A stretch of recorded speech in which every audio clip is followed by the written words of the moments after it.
स्वागत है आपका कैरियर प्लस कोचिंग के ऑनलाइन प्लेटफॉर्म पे। आज हम लोग राजस्थान शिक्षक पात्रता परीक्षा जो 27 फरवरी को पेपर है उसका ईबीएस प्रैक्टिस सेट 7 देखेंगे। तो चलिए शुरुआत करते हैं, बढ़ते हैं आज के क्वेश्चन की तरफ। आप लोग चैनल को सब्सक्राइब और वीडियो को लाइक अवश्य किया करें, जिससे ज़्यादा से ज़्यादा लोगों तक यह कंटेंट पहुँच सके। ठीक है, चलिए बढ़ते हैं आज के क्वेश्चन की तरफ। पहला क्वेश्चन कह रहा है, पर्यावरण अध्ययन की एक कक्षा में शिक्षक विद्यार्थियों से उनकी गर्मी की छुट्टियों में किए गए भ्रमण पर बातचीत कर रहा है। क्योंकि मतलब वो ये बातचीत क्यों कर रहा है?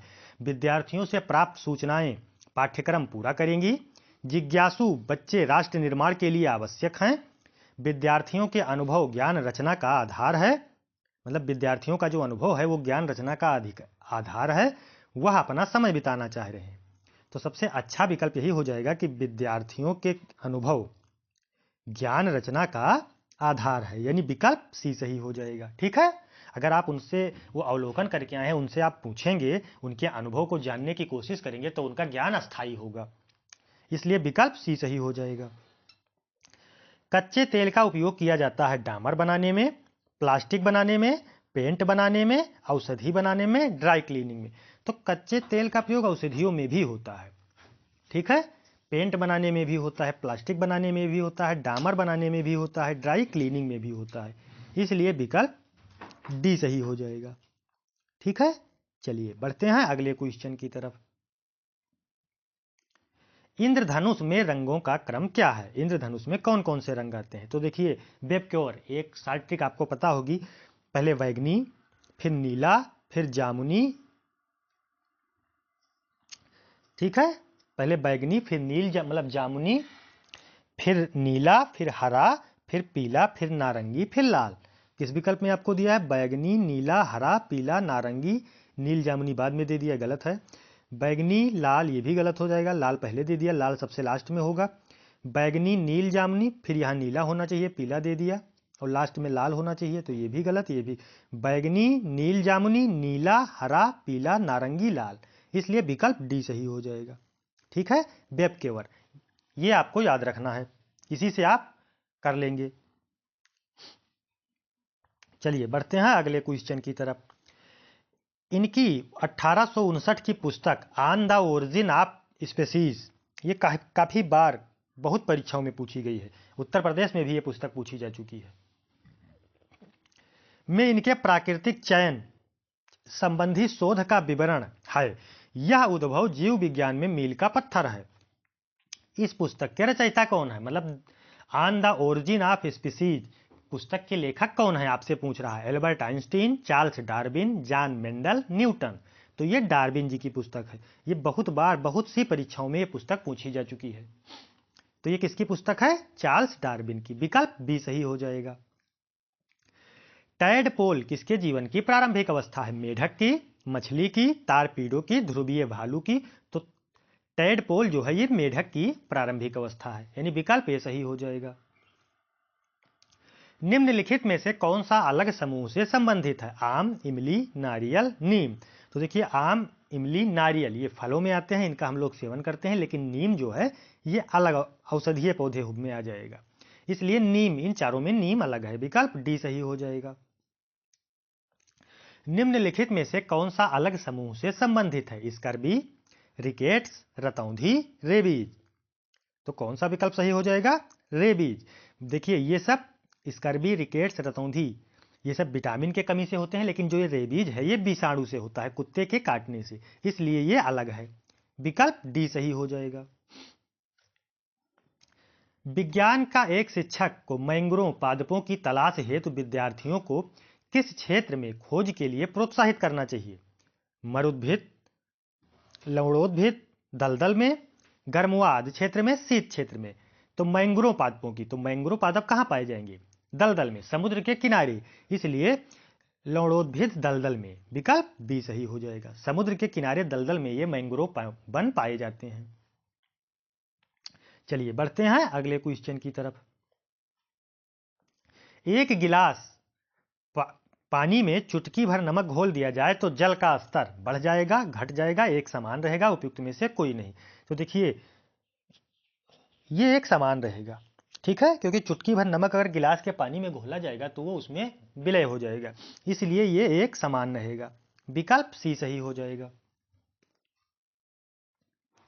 निम्नलिखित में से कौन सा ऊर्जा का अक्षय संसाधन नहीं है? सूर्य, पेट्रोलियम, जल, वायु। तो सूर्य, जल, वायु ये अक्षय संसाधन में आएंगे, लेकिन पेट्रोलियम जो है ये अक्षय नहीं क्षय संसाधन में आएगा। ठीक है, विकल्प बी सही हो जाएगा। बढ़ते हैं अगले क्वेश्चन की तरफ। कह रहा आपका हृदय एक दिन में लगभग कितनी बार धड़कता है? तो देखिए, एक मिनट में हमारा हृदय 72 बार धड़कता है। ठीक है, एक मिनट में 72 बार, एक मिनट में 72 बार धड़कता है लगभग। अच्छा, एक दिन में, एक घंटे में 60 मिनट, इसी को गुणा करा देंगे बस आ जाएगा। एक घंटे में 60 मिनट, तो 60 गुणे 72 हो जाएगा एक घंटे में। अच्छा, एक दिन में कितने घंटे होते हैं? 24 घंटे। ठीक है, तो 24 घंटे में निकाल लेंगे हम लोग। तो 24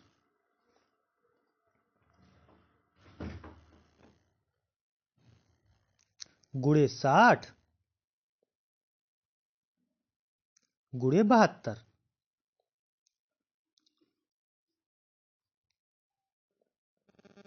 इसी को हम लोग हल कर लेंगे, आंसर आ जाएगा। तो ये एक दिन का आ जाएगा। इसको करेंगे तो कितना आएगा? लगभग 10,000। विकल्प कौन सा सही हो जाएगा?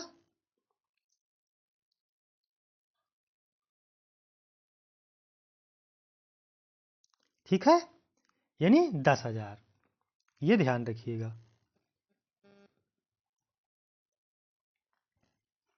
चलिए बढ़ते हैं अगले क्वेश्चन की तरफ।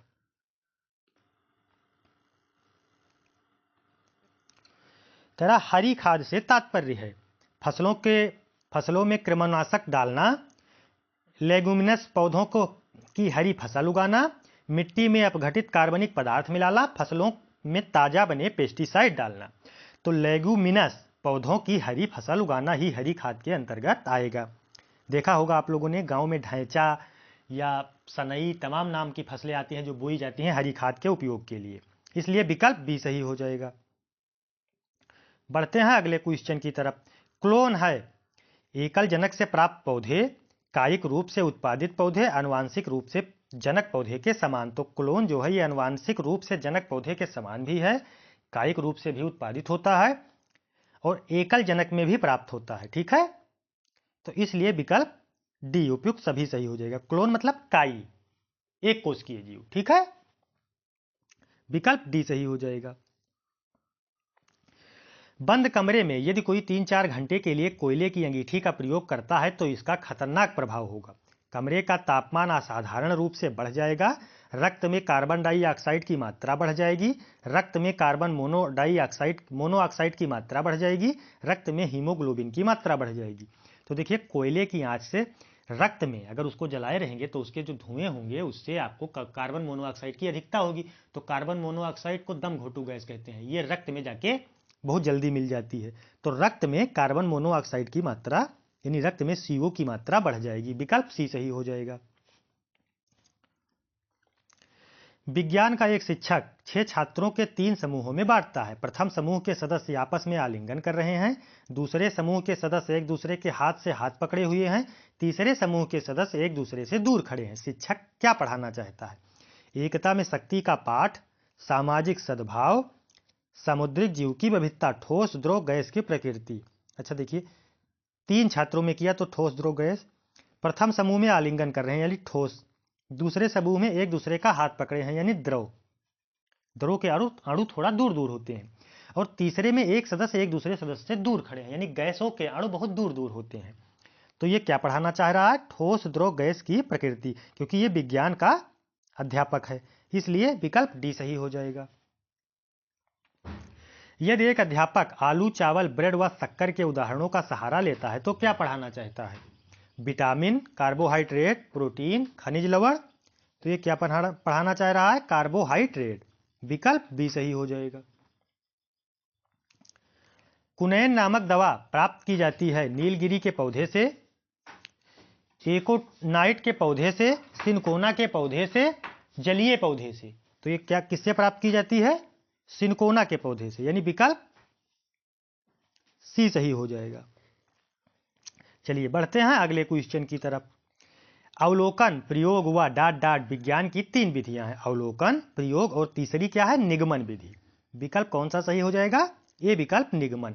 अवलोकन, प्रयोग और निगमन ये विज्ञान की 3 विधियां हैं, तो विकल्प ए सही हो जाएगा। बढ़ते हैं अगले क्वेश्चन की तरफ। कह रहा निम्नलिखित को सुमेलित कीजिए। कलमकारी, पिथौरा, वारली, मधुबनी। इधर दिया हुआ है आपको, इधर दी हुई है उसकी चित्रकारी, उधर आपको राज्यों का नाम, आंध्र प्रदेश, मध्य प्रदेश, महाराष्ट्र, बिहार। तो एक कलमकारी जो है, कलमकारी कहाँ की है? आंध्र प्रदेश की, ये तो सही मिलान है। पिथौरा ये कहाँ की है? ये भी मध्य प्रदेश का, ये भी सही मिलान है। वारली ये महाराष्ट्र की है और मधुबनी बिहार की है। तो यानी सारे के सारे विकल्प सही मैच हुए हैं, तो इसलिए ये सब आपस में सही हैं। तो कौन सा विकल्प सही हो जाएगा?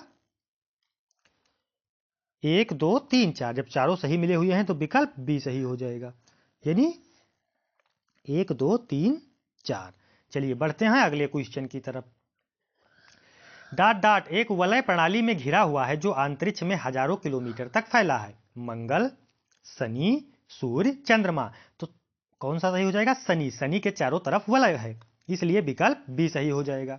यह ग्रहों से, सौर मंडल से पूछा हुआ क्वेश्चन है। चलिए बढ़ते हैं अगले क्वेश्चन की तरफ। प्रक्रिया जिसके द्वारा पौधे प्रजनन करते हैं कहलाती है। प्रकाश संश्लेषण, वाष्पीकरण, संघनन, परागकण। तो प्रकाश संश्लेषण से पौधे भोजन बनाते हैं, वाष्पीकरण से पानी निकलता है, संघनन से बर्फ जमता है, लेकिन परागकण जो दिया हुआ है इससे पौधे प्रजनन करते हैं। तो विकल्प डी सही हो जाएगा। फारेनहाइट पैमाना में पर पानी का क्वथनांक। तो देखिए सेंटीग्रेड में तो 100 डिग्री सेंटीग्रेड होता है, लेकिन फारेनहाइट में आपसे पूछ रहा है तो फारेनहाइट में 212 डिग्री फारेनहाइट सही हो जाएगा। और केल्विन में पूछता तो 32 केल्विन हो जाता। ठीक है, ये ध्यान रखिएगा। चलिए बढ़ते हैं अगले क्वेश्चन की तरफ। लोहे की छड़ को एक सिरे से गर्म करने पर उसका दूसरा सिरा भी गर्म हो जाता है। इस प्रकार के पदार्थ को कहते हैं उष्मा का अच्छा सुचालक, उष्मा का अच्छा कुचालक, उष्मा का अर्धचालक, हीटर। तो जो उष्मा का अच्छा सुचालक होगा तो इस सिरे को गर्म करेंगे तो वो सिरा भी गर्म हो जाएगा, इसलिए विकल्प कौन सा सही हो जाएगा? ये विकल्प उष्मा का अच्छा सुचालक है। चलिए बढ़ते हैं अगले क्वेश्चन की तरफ। किस विटामिन की कमी से रक्त का थक्का नहीं जमता? K, vitamin B, vitamin D, vitamin A. तो विटामिन के की कमी से रक्त का थक्का नहीं जमता है। ठीक है, रक्तस्राव होता रहता है। विलयन पाठ की प्रायोगिक व्याख्या हेतु विलेय के रूप में शिक्षक को कौन सा पदार्थ लेना चाहिए? नारियल का तेल, नारियल का पानी, पारा, सोडियम क्लोराइड। तो विलयन का पाठ यह पढ़ा रहा है तो सोडियम क्लोराइड लेना चाहिए, यानी NaCl। विकल्प कौन सा सही हो जाएगा? डी विकल्प, क्योंकि जल में सोडियम क्लोराइड बहुत अच्छे से घुल जाता है, इसलिए विकल्प डी। मनुष्य के हृदय में कितने कक्ष होते हैं? तो मनुष्य के हृदय में 1 कक्ष, 2, 3, 4। तो मनुष्य के हृदय में 4 कक्ष होते हैं। 4 भागों में मनुष्य का हृदय बटा हुआ होता है। हृदय में अलिंद और निलय होते हैं। ठीक है, 2 अलिंद 2 निलय, इसलिए 4 हो जाएंगे। दूध का पाश्चुरीकरण कैसे किया जाता है? 100 डिग्री सेंटीग्रेड पर 15 मिनट तक या 90 डिग्री सेंटीग्रेड पर 5 मिनट तक, 100 डिग्री सेंटीग्रेड पर 15 मिनट तक तथा 90 डिग्री सेंटीग्रेड पर 32 मिनट तक, 71 डिग्री सेंटीग्रेड पर 15 मिनट तक, 62 डिग्री सेंटीग्रेड पर 5 सेकंड तक गर्म करके, 71 डिग्री सेंटीग्रेड पर 15 सेकंड तथा 62 डिग्री सेंटीग्रेड पर 32 मिनट तक गर्म करते। देखिए दूध का पाश्चुरीकरण करने के लिए पहले 71 डिग्री सेंटीग्रेड पर उसे 15 सेकंड के लिए गर्म किया जाता है।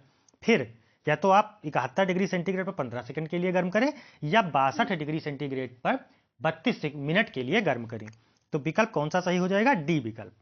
ठीक है, बढ़ते हैं अगले क्वेश्चन की तरफ। वस्तुएं जो मानवीय नेत्रों के लिए अदृश्यमान होती हैं आमतौर पर देखी जाती हैं एक्स किरणों द्वारा, गामा किरणों द्वारा, बीटा किरणों द्वारा, अल्ट्रावायलेट किरणों द्वारा। तो जो मानव नेत्रों से नहीं देखी जा सकती उन्हें अल्ट्रावायलेट के द्वारा देखा जाता है, इसलिए विकल्प डी सही हो जाएगा। वन अधिकार अधिनियम 2006 का मूल उद्देश्य है वनों का वर्गीकरण करना, वनों पर वन मंत्रालय को नियंत्रण को बढ़ाना, राज्यों को अपने भूभाग में आ रहे अभ्यारण्यों पर अधिक स्वायत्तता देना, पारंपरिक रूप से वनों में रहने वाले समुदायों के अधिकारों को मान्यता देना। तो देखिए, पारंपरिक रूप से वनों में रहने वाले समुदायों को आधिकारिक रूप से या अधिकारों को मान्यता देना, विकल्प डी सही हो जाएगा। ठीक है, ये वन अधिकार अधिनियम 2006 के अंतर्गत शामिल किया गया था और इसका मूल उद्देश्य भी था।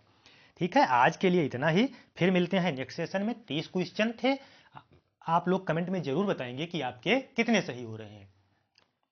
और चैनल को सब्सक्राइब और वीडियो को लाइक अवश्य किया करें, जिससे ज़्यादा से ज़्यादा लोगों तक यह कंटेंट पहुंच सके। धन्यवाद, मिलते हैं नेक्स्ट सेशन में।